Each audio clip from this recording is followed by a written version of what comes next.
Podemos seguir? Então tá, vamos falar dos pais da igreja primitiva. Na verdade, a gente já vem falando dos pais desde o início, mas eu queria agora dar um apanhado geral sobre os pais. Quem são os pais? Quem são os pais da igreja primitiva? Gente, são um grupo de homens formidável, mas os seus escritos para nós soam estranhos e distantes.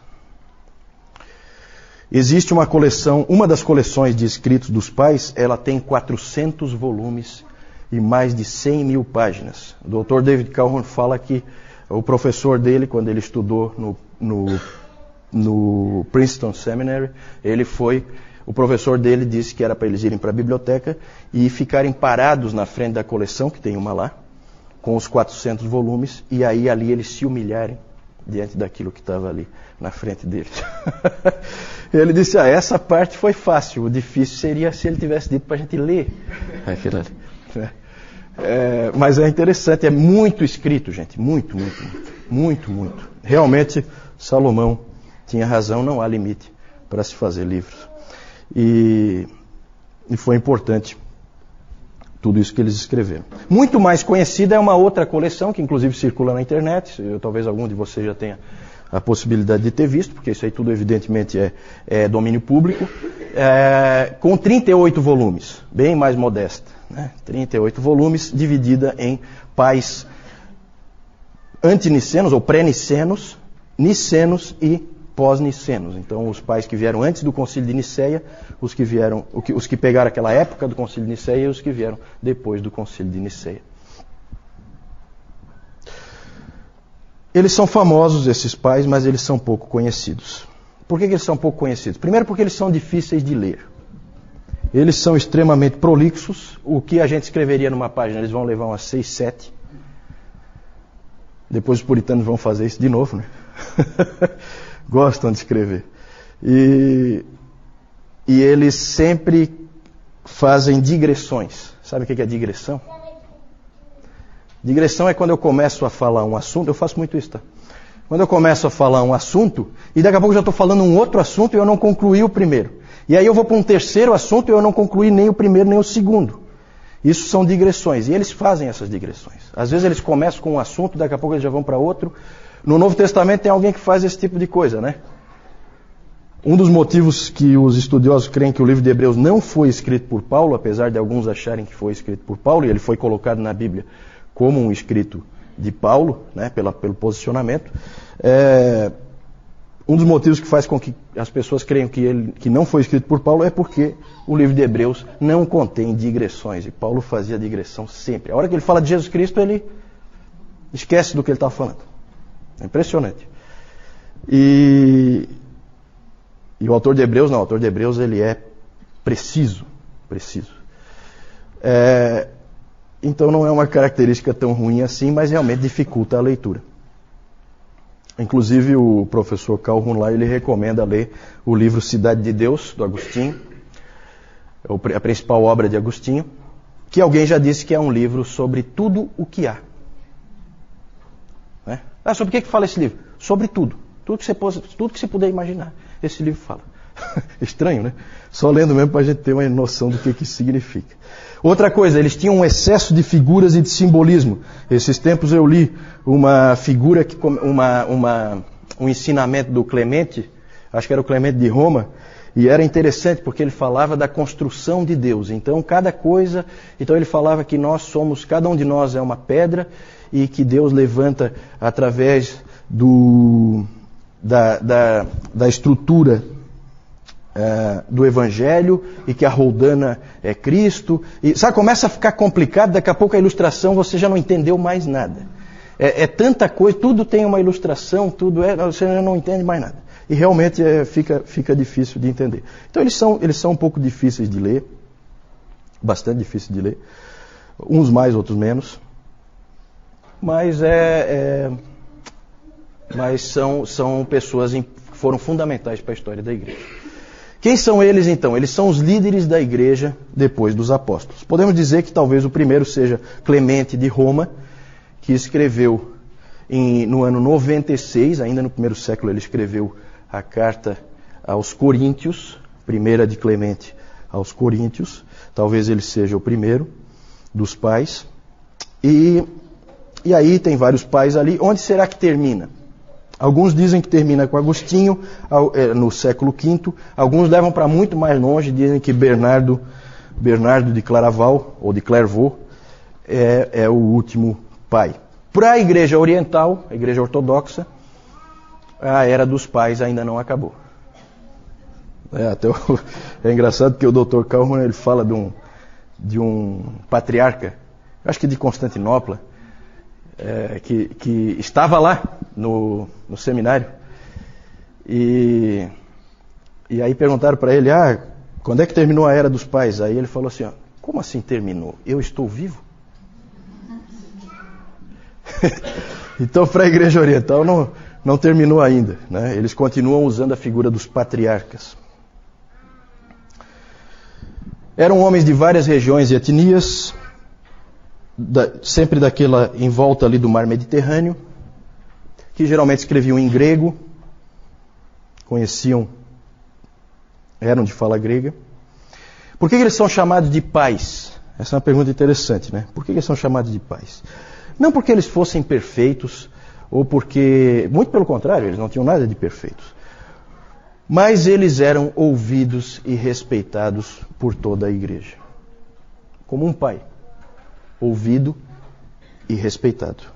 E eles também permaneceram firmes pela verdade. De perfeitos eles não tinham nada. Nós temos gente como Tertuliano, que a gente já falou no domingo passado, que acabou cedendo à heresia montanista, e que era uma pessoa que gostava de uma briga.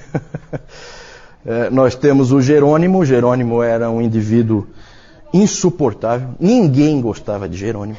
Jerônimo era um cara intratável, ranzinza, rabugento.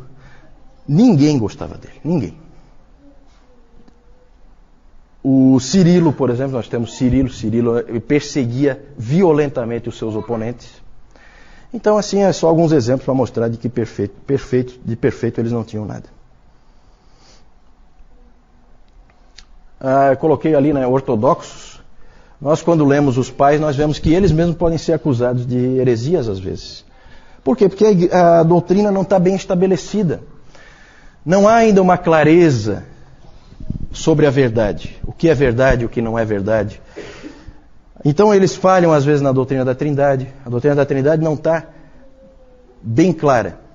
E sempre é um terreno perigoso. Quando você começa a escrever sobre isso, você corre o risco de ir longe demais. É como você também escrever sobre a soberania de Deus. Você corre o risco de ir longe demais. Depois nós vamos falar mais um pouquinho sobre isso.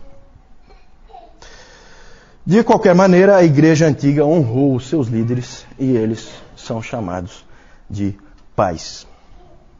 A maioria deles foi considerada tanto pela igreja católica, como pela católica romana, como pela igreja ortodoxa. Eles são considerados santos. Alguns não, como Tertuliano, por exemplo, porque seguia uma heresia, e o Orígenes, porque falava muita bobagem. Né? Mas vamos lá. Vamos falar rapidamente de 9 pais, só assim para vocês terem uma ideia da variedade de cada um. Pode pôr o primeiro aí. Clemente de Roma, que foi o primeiro aí, a gente não sabe bem quando que ele nasceu, mas ele morreu no ano 99. É um típico pastor. Falei para vocês, eu já tive a oportunidade de ler a primeira carta aos Coríntios de Clemente de Roma. É uma carta curta, dá para você ler tranquilamente, tem evidentemente na tradução, né? Eu não sei ler em grego. Mas ele é tipicamente pastoral. É um pastor, nitidamente um pastor. Próximo, Policarpo.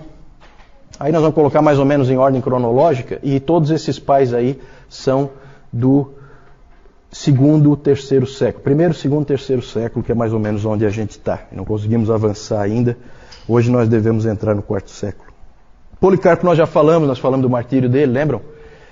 Ele foi bispo de Esmirna, conheceu pessoalmente o apóstolo João. Isso é sempre uma coisa muito interessante. Ele foi discípulo de João, ele aprendeu com João.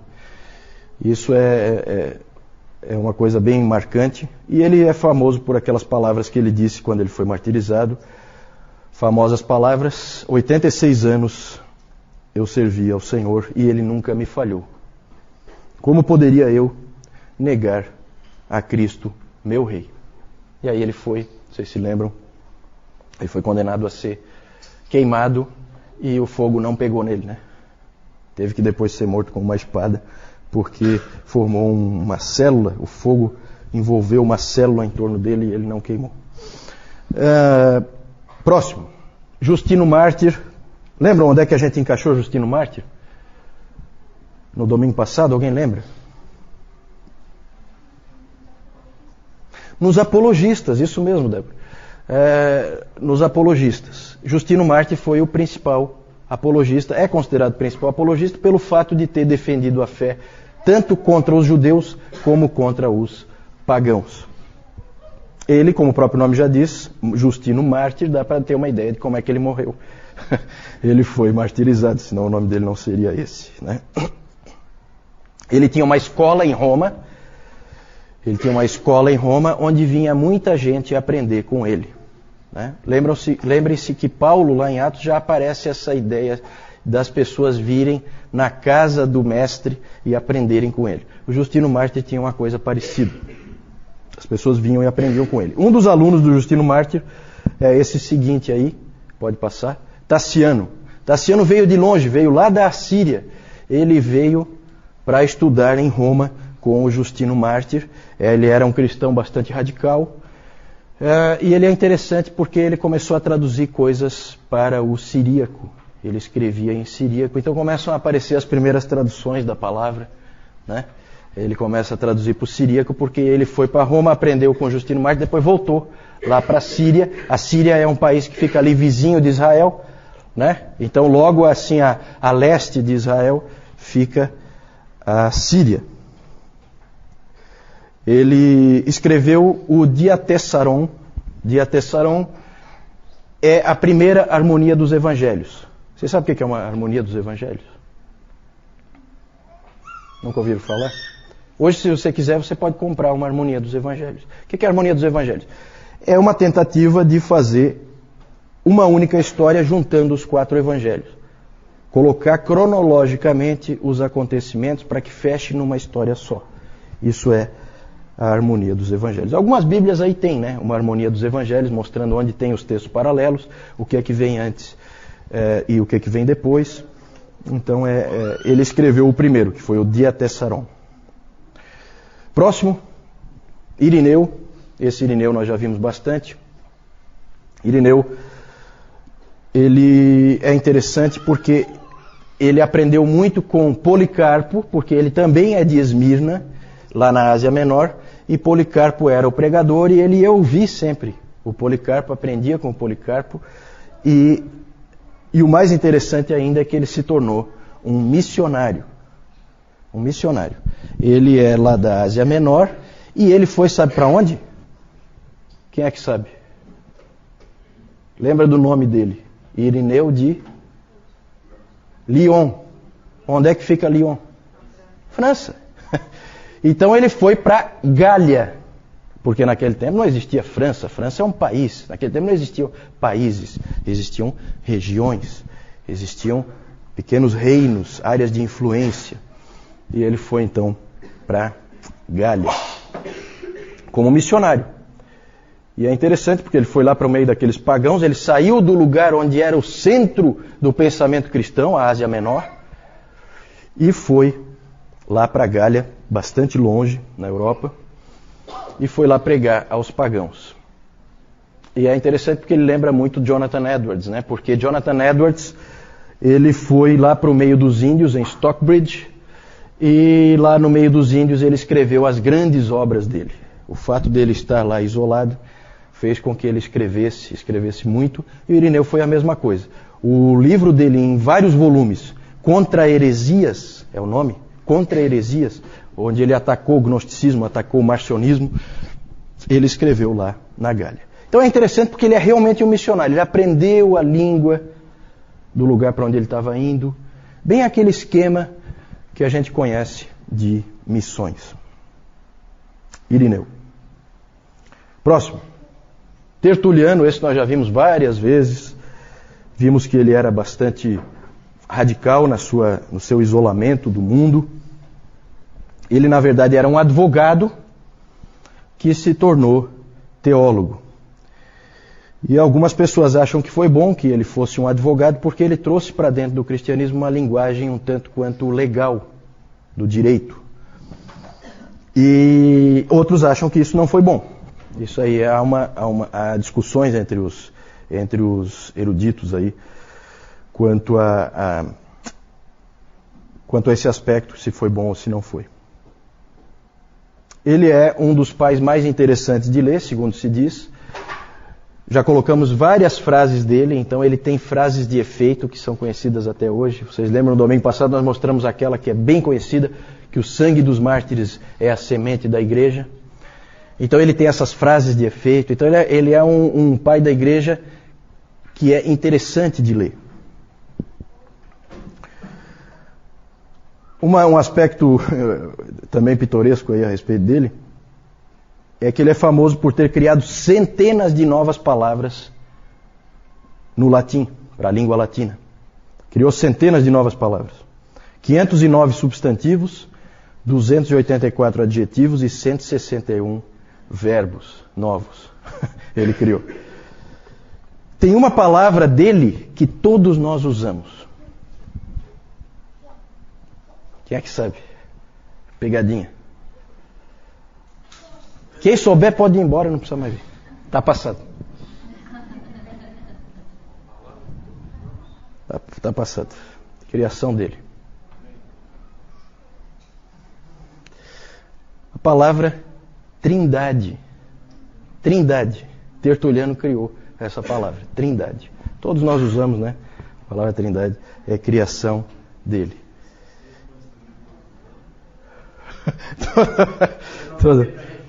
Todo mundo. Não, é rápido, é jogo rápido. Não. Vou dar o dia inteiro para tu ir pesquisar na internet. Não. Tem que saber. Se não sabe, não sabe. É. Próximo. Clemente de Alexandria, já falamos dele também. Lembram que ele era vinculado a uma escola lá em Alexandria, famosa escola cristã, um tipo de um seminário. Ele foi aluno do Pantenos. Alguém lembra do Pantenos? Quem foi o Pantenos? Foi um professor dessa escola de Alexandria, que ele foi para onde? Falei no domingo passado. Difícil de lembrar esses detalhes, né? Foi para a Índia, exatamente. Foi lá consolidar o trabalho do apóstolo Tomé. Foi missionário também. Então, e o Clemente tinha sido aluno dele. E o Clemente, todo esse pessoal de Alexandria gostava muito do conhecimento, inclusive do conhecimento pagão, dos filósofos, né? Aristóteles, Platão, todos esses grandes filósofos gregos. E o Clemente, vocês lembram que nós tratamos dele quando nós falamos dos apologistas, da questão também da tensão do cristianismo e da cultura. Nós vimos que Tertuliano exemplificava um tipo de postura e o Clemente exemplificava um outro tipo de postura, que é de receber essas coisas, claro, sob o Evangelho, nunca em mesmo grau de importância, mas usufruir delas.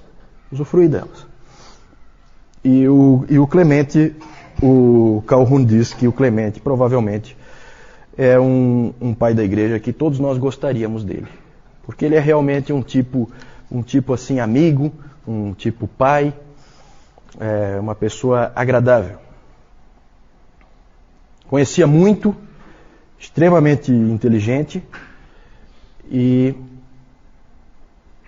foi professor também dessa escola em Alexandria. E agora nós vamos falar do sucessor dele, que é talvez mais genial que ele, mas que pisava na bola às vezes, que é o Orígenes. Orígenes é o sucessor de Clemente. Vejam que ele é mais novo, 35 anos do que o Clemente, e ele sucedeu o Clemente, então, na escola de Alexandria. Começou a escrever no ano 215 e escreveu livros sobre tudo que você puder imaginar. Ele escreveu livros apologéticos, ele escreveu comentário da Bíblia inteira, naquela época, e escreveu exposições bíblicas, e escreveu, interessante, o que se considera a primeira teologia sistemática. Ele é o primeiro a escrever uma teologia sistemática que é o livro dele sobre os princípios fundamentais. Todos têm sentimentos duvidosos em relação a Orígenes. Não existe santo Orígenes, tá? Por quê? Porque o que se diz a respeito de Orígenes é o seguinte: quando ele é bom, ele é muito bom. Mas quando ele é ruim, ele é muito ruim. Então essa é a frase-chave a respeito do Orígenes. Orígenes trouxe muitas coisas boas para a igreja, mas também trouxe umas doutrinas estranhas que ninguém engoliu. Alguém abre a Bíblia aí, por favor? O João disse que isso é um curso onde não se abre a Bíblia. Então, não falei, né? Então vamos abrir a Bíblia aí, em Atos 3:21. Aí vocês vão ver o tipo de coisa que começava a aparecer. Vamos ver uma das vezes em que Orígenes foi muito ruim. Atos 3:21. Alguém achou aí? Sam, lê para nós. É necessário que ele permaneça no céu até que chegue o tempo em que Deus restaurar todas as coisas, como falou há muito tempo, por meio de seus santos profetas. Obrigado. Até que chegue o tempo em que Deus restaurará todas as coisas. Pronto. Aí o Orígenes. O que significa isso? Significa que todo mundo vai ser salvo. Então ele acabou vindo com uma doutrina universalista. No final todos vão ser salvos, até o diabo. Só que como ele... Olha onde é que o Orígenes vai. Só que porque ele vai restaurar todas as coisas. Todas as coisas, inclui o diabo. Então até o diabo vai ser salvo. E aí, olha como é que vai a elucubração, né? Muita imaginação esse rapaz. Aí, como todos têm livre-arbítrio, então tudo pode começar outra vez. Aí Satanás cai de novo, aquela coisa toda, né? Então, como é só um exemplo para vocês verem que quando ele é ruim, ele é muito ruim, né? E evidentemente que ninguém engoliu isso aí, graças a Deus. Porque se alguém tivesse engolido... Mas ele não é sempre tão ruim não, tá? Tem que saber separar aí o joio do trigo. Vamos falar do último aí, desses 9 que nós estamos vendo. Eles são muitos, tá? Os pais da igreja. Nós estamos pegando alguns exemplos aí, numa certa ordem cronológica. Cipriano. Esse Cipriano foi bispo de Cartago. Ele é importante porque ele tentou definir o que a verdadeira igreja é. Ele falou muito sobre a igreja. Tem uma frase famosa dele em que ele diz que ninguém tem a Deus como pai se não tiver a igreja como mãe.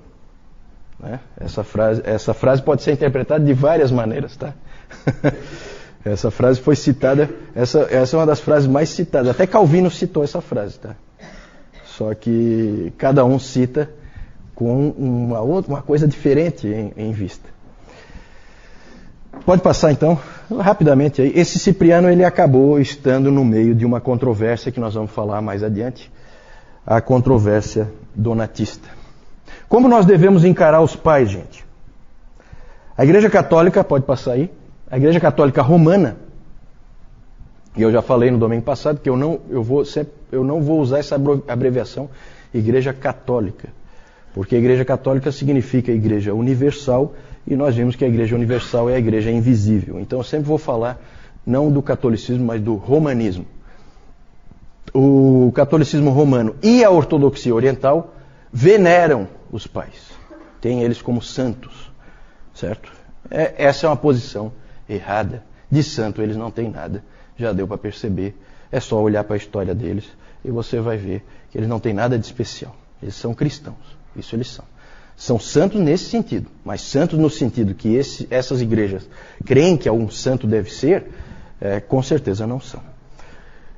E os protestantes têm uma tendência de ignorá-los. Eles acham que esses pais são da Igreja Católica, né? Gente, isso aí é uma igreja única, não existem várias igrejas. Aqui não existem várias igrejas, existe uma única igreja. Qualquer igreja cristã que exista, vem daí. Aqui é a origem comum. Depois vai ter bifurcações. Ainda não. Ainda não. Então, os protestantes têm uma tendência de ignorá-los. O meio reformado dá uma colherzinha de chá para Agostinho, eles gostam do Agostinho e tal, mas fica nisso, né? É só o Agostinho e olha lá. Quem não é do meio reformado, ignora praticamente todos eles, e essas igrejas mais modernas aí nem sabem que houve alguma história da igreja, né? Normalmente. Pode passar? Qual é a posição adequada? A posição adequada nossa deve ser a seguinte: nós devemos olhar para eles como seres humanos que estavam algumas vezes errados, mas que foram frequentemente guias fiéis e que sustentaram a igreja e que colocaram a igreja no caminho certo e que foram usados por Deus para isso. Ok? Pode passar? Vamos ver aí então as figuras de alguns deles. É claro que essas figuras sempre são da arte, não existe fotografia, não existe nada disso. Provavelmente eles eram bem diferentes do que aparece ali, mas é interessante para a gente ver, né? Clemente de Roma, evidentemente, como Clemente de Roma foi um presbítero em Roma, e o principal presbítero em Roma, ele é chamado hoje de santo. E o que mais?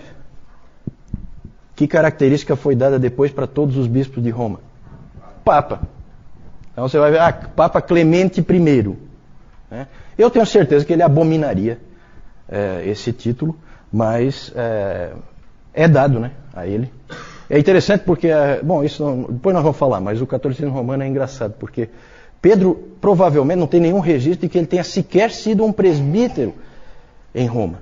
Ele era apóstolo, ele circula pelas igrejas. Ele não é um dos presbíteros.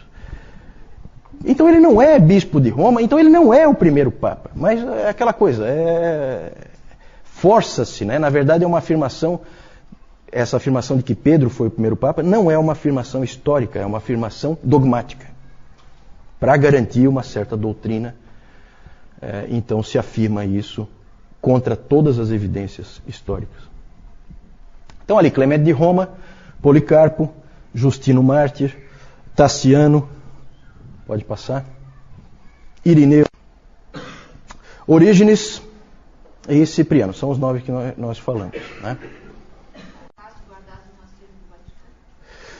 Eu não sei onde é que... A pergunta é sobre onde estão os escritos dessas pessoas.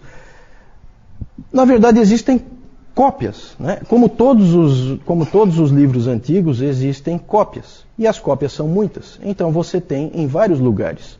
O acervo do Vaticano deve ter cópias também.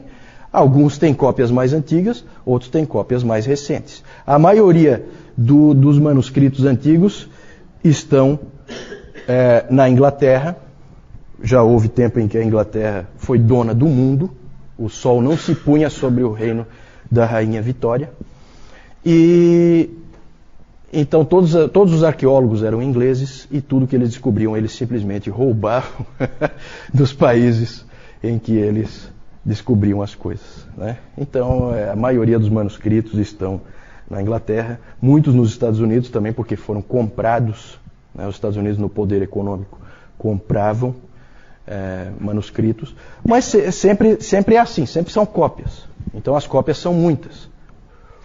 Os originais provavelmente estão perdidos.